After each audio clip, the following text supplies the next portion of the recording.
Hello and welcome back to HWLRADIO.com. You're here with your main man Hollywood, and today we got a woman who spent $21 million on luxury goods who must explain to the court where the money came from. And this comes from London. A woman from Azerbaijan who spent 16 million pounds, which is $21 million in American money, on jewelry, wine, and other goods at luxury London department stores, Harrods, over the course of a decade, has become the first target of a new British rule allowing officials to seize money from people suspected of getting their wealth through corruption. A court has ordered Zamara Hajieva, 55, to explain where she got the money to also buy an £11.5 million, which is $15 million in American money, London home close to Harrods, and a golf course outside the city worth £10.5 million, which is $14 million in American money. Hajiva's husband, former International Bank of Examiner Chairman Jahan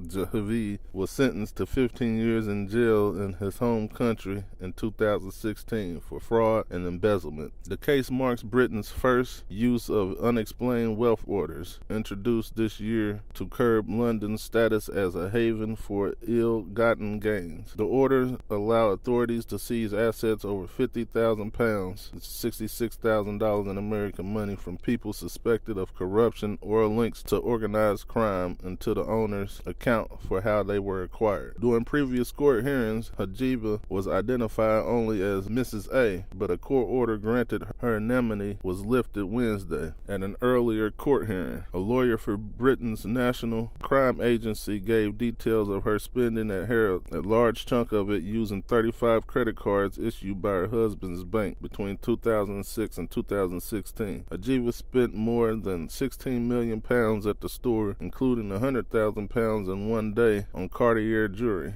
£150,000 in another trip on goods from luxury brand Boucheron, and £1,800 on wine. The crime agency argued the lavish spending was a sign the money was ill-gotten. Hajiva denies wrongdoing and is fighting to overturn the order and hang on to her properties. Her lawyer said in a statement that the issuing of wealth order does not and should not be taken to imply any wrongdoing, whether on her part or that of her husband. They said the order is part of an investigation process, not a criminal procedure, and it does not involve the finding of any criminal offense. So, sound like she got the right damn lawyers in this case, because they saying that they find her any kind of wrong or some shit, they basically like, hey, this bill that you made doesn't even imply that you can put criminal cases on somebody. Basically, it implies that you can just seize the assets or take whatever they got that they can't account for. So, I'd like